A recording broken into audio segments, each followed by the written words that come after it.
سلسلے کا جو کارڈ ہے اس کارڈ کے اندر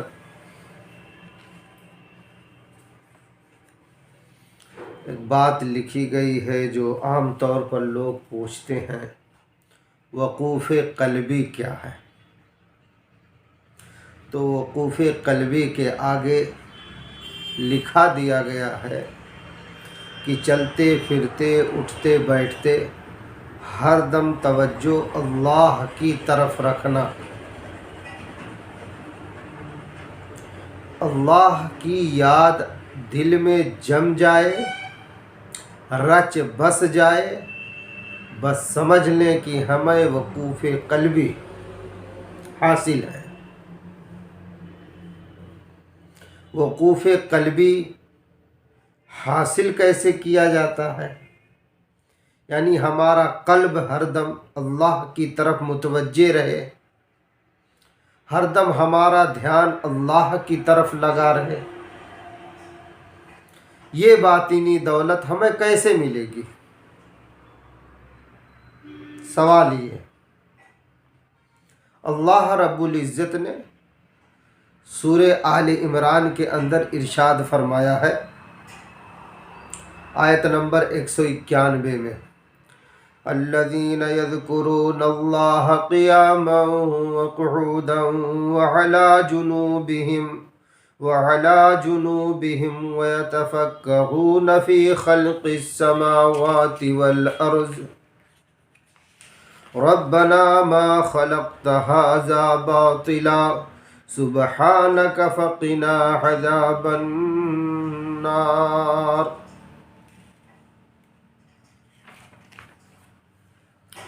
وہ جو یاد کرتے ہیں اللہ کو کھڑے اور بیٹھے اور کروٹ پر لیٹے، اور فکر کرتے ہیں آسمان اور زمین کی پیدائش میں، کہتے ہیں اے ہمارے رب، تو نے یہ عبث نہیں بنایا، عبث بیکار نہیں بنایا، تو پاک ہے سب عیبوں سے، سو ہم کو بچا دوزخ کے عذاب سے۔ یہ اس آیت کریمہ کا ترجمہ۔ اب دیکھیے حضرت مفتی شفیع عثمانی نور اللہ مرقدہ کیا لکھتے ہیں۔ حضرت مفتی صاحب، حضرت مفتی شفیع عثمانی دامت برکاتہم رحمۃ اللہ علیہ کیا لکھتے ہیں؟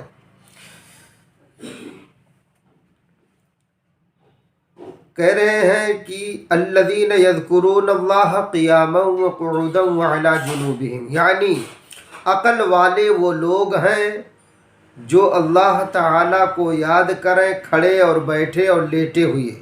مراد یہ ہے کہ ہر حالت اور ہر وقت اللہ تعالیٰ کی یاد میں مشغول ہوں۔ اس سے اوپر لکھا ہوا ہے کہ دنیا کا نظام، آسمان و زمین کا نظام کون چلاتا ہے؟ اللہ۔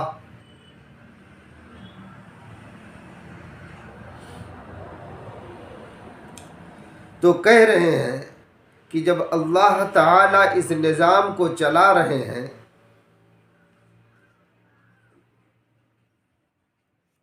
وہ پورا میں جملہ پڑھ دیتا ہوں، انسانی ارادوں اور تدبیروں کے فعل ہونے کا ہر جگہ اور ہر وقت مشاہدہ ہوتا رہتا ہے۔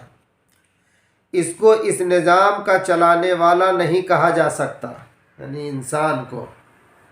انسان کیسے نظام چلائے گا؟ یہ اپنی صحت بحال نہیں رکھ سکتا تو دنیا کو کیسے امن دے گا؟ اس لیے آسمان اور زمین کی پیدائش اور ان میں پیدا ہونے والی مخلوقات کی پیدائش میں غور و فکر کرنے کا نتیجہ عقل کے نزدیک اللہ تعالیٰ کی معرفت اور اس کی اطاعت کا ذکر ہے۔ جو اس سے غافل ہے وہ عقل مند کہلانے کا مستحق نہیں۔ اس لیے قرآن کریم نے عقل والوں کی یہ علامت بتلائی ہے۔ علامت کیا ہے؟ الذین یذکرون اللہ قیاما وقعودا وعلی جنوبہم، یعنی عقل والے وہ لوگ ہیں جو اللہ تعالیٰ کو یاد کریں کھڑے اور بیٹھے اور لیٹے ہوئے۔ مراد یہ ہے کہ ہر حالت اور ہر وقت اللہ تعالیٰ کی یاد میں مشغول ہوں۔ وقوف قلبی سے یہی چاہا جاتا ہے۔ یہ ہمارے مشائخ نقش بند کی ایک اصطلاح ہے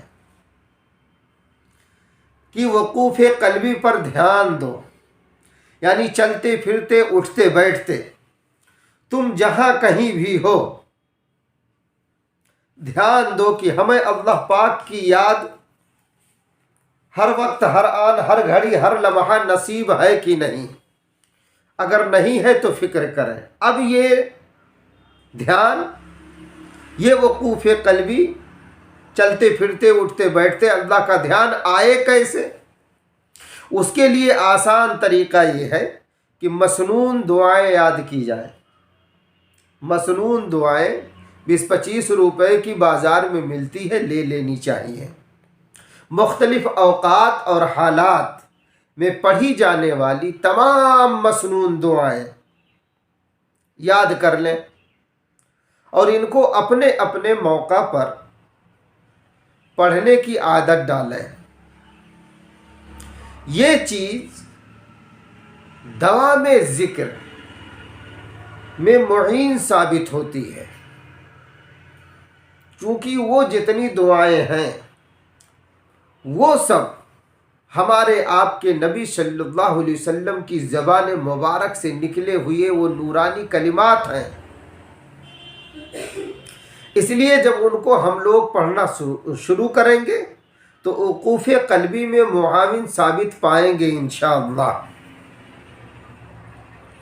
اور جس شیخ سے بیعت ہے، جس اللہ والے کے پاس جاتے ہیں، مستقل جاتے رہیں اور تعلیمات لیتے رہیں، اور جتنے وظائف وہ دیے ہیں سب کو باوضو کریں۔ اوراد و وظائف میں کمی زیادتی سے قلب پر اثر پڑتا ہے، اس لیے یہ وقوف قلبی بھی اللہ پاک سے مانگنی چاہیے۔ یہ ایک قسم کا نور ہے جس کا ظہور ہم خود دنیا میں دیکھیں گے۔ وہ سب کے ساتھ رہ کے بھی سب سے جدا رہے۔ اللہ والے کام کرتے ہیں، ہمارے آپ کے بیچ ہی میں رہتے ہیں، لیکن ان کے دل کی توجہ ہر دم اللہ کی طرف رہتی ہے، چونکہ اللہ کی طرف سے انہیں ایک خاص نسبت حاصل ہو جاتی ہے۔ اور نسبت کہتے ہیں ایک چیز کا دوسری چیز سے گہرا تعلق ہو جانا، اسی گہرے تعلق کا نام ہے نسبت۔ جب بندہ کا اور اللہ کا تعلق گہرا ہو جاتا ہے تو کہتے ہیں اسے نسبت مع اللہ حاصل ہو گئی، اللہ کا خاص تعلق۔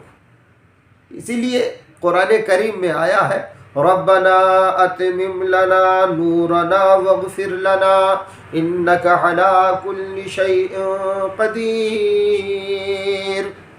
سورہ تحریم میں اللہ پاک کہتے ہیں، گویا کہ ہمیں سکھا رہے ہیں کہ تم اس انداز میں دعا کرو، کیا اے ہمارے پروردگار ہمارے نور کو مکمل کر دے، ہماری اس نسبت کو، اپنے تعلق کو مکمل کر دے اور ہماری بخشش فرما دے، بے شک تو ہر چیز پر قادر ہے۔ ہم تو اس تعلق کو اے اللہ بڑھانا چاہتے ہیں، ہم آپ سے دوستی لگانا چاہتے ہیں، لیکن آپ کے مدد کی ضرورت ہے۔ تو جب بندہ اس طرح سے دعائیں کرتا ہے تو اللہ پاک اس کی دعا قبول فرماتے ہیں اور اسے صاحب نسبت بنا دیتے ہیں اور قلب کا نور عطا فرما دیتے ہیں۔ اسی لیے لطیفہ قلب پر زور دیا جاتا ہے، لطیفہ قلب پر مراقبہ اسی لیے کروایا جاتا ہے۔ مراقبہ جب بندہ کرتا ہے اللہ کی طرف دھیان جما کے، اسی لیے تو مراقبہ میں یہ بتایا جاتا ہے کہ جب مراقبہ کے لیے بیٹھو تو یہ تھوڑی دیر کے لیے سب کاموں سے ہٹ کٹ کے اللہ کی یاد میں گردن جھکا کر بیٹھ جاؤ اور یہ نیت کرو کیا کہ اللہ کی رحمت آ رہی ہے، میرے دل میں سما رہی ہے، میرے گناہوں کی ظلمت و سیاہی دور ہو رہی ہے، اور میرا دل شکریہ کے طور پر کہہ رہا ہے اللہ اللہ اللہ۔ لطیفہ قلب، لطیفہ قلب یہ بہت اہم ہے۔ سب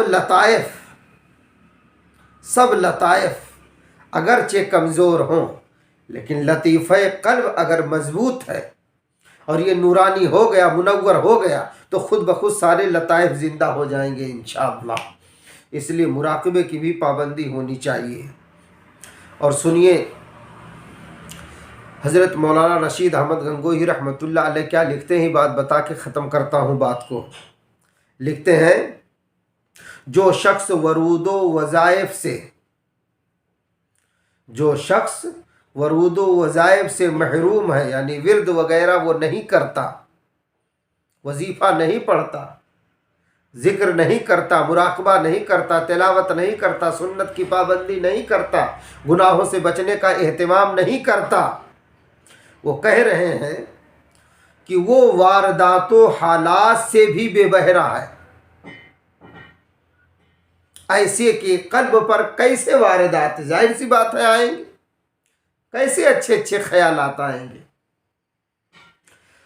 اور آگے لکھتے ہیں ابو سلیمان دارانی رحمۃ اللہ علیہ کا ارشاد، کیا لکھ رہے ہیں کہ جس عمل سے دنیا میں حضور قلب وہ خضوع کی حالت نہ پیدا ہو، وہ آخرت میں بھی نافع نہ ہوگا۔ اور چونکہ عمل کی درستی کے لیے علم ضروری ہے، خصوصاً علم فقہ، یعنی نماز روزہ کیسے درست ہوگا یہ تو جاننا ضروری ہے، عبادات میں سنت کیا ہے، فرض کیا ہے، واجب کیا ہے، مستحب کیا ہے، یہ بھی معلوم کرے، اور معاملات میں حرام حلال کی تمیز کرے اور مکروہ تک سے پرہیز کرے۔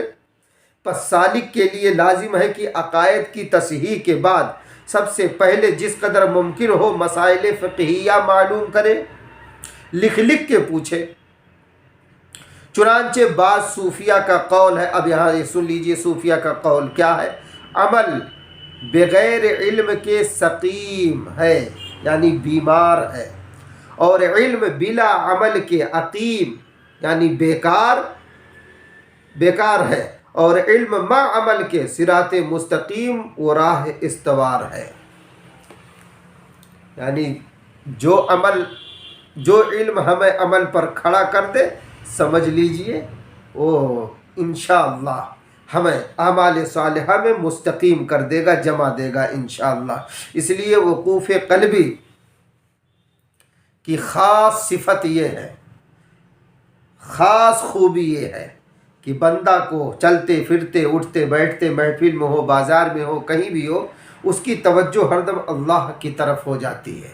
جب بندے کی توجہ ہر دم اللہ کی طرف ہوگی تو ظاہر سی بات ہے کہ دھیان میں، نگاہ میں، خیال میں، ہر جگہ اللہ ہی اللہ نظر آئے گا، تو پھر گناہ کرتے ہوئے گھبرائے گا، ڈرے گا۔ جو تو چھپ کے کرتا ہے اہل زمیں سے، کوئی دیکھتا ہے تجھے آسماں سے۔ تب یہ کیفیت بن جائے گی کہ کوئی دیکھے یا نہ دیکھے، لیکن میرا رب تو دیکھ رہا ہے۔ اس لیے وقوف قلبی کے لیے دعا فرمائے کہ اللہ پاک ہم سب کو یہ صفت، یہ دولت، یہ خوبی نصیب فرما دے انشاءاللہ انشاءاللہ۔ پھر باطنی ترقی دیکھیں گے۔ اس لیے کہ یہ دور بڑا ہی عجیب و غریب ہے۔ مسلمان کی سب سے بڑی ذمہ داری ہے کہ مسلمان بن کر تمام شعبوں کی ترجمانی کرے، تمام شعبوں کی، یہ نہیں خالی دل ہی پر نہیں۔ جب ہمارا آپ کا دھیان اللہ کی طرف رہے گا تو ظاہر سی بات ہے، جیسا کہ کہا گیا کہ حلال حرام کی پھر تمیز کرے گا، کس کا کیا حق نکلتا ہے، کس کا کیا حق بنتا ہے، وہ تمام شعبوں میں پھر یہ انشاءاللہ مسلمان بن کر اپنے گھروں میں بھی پھر اسلامی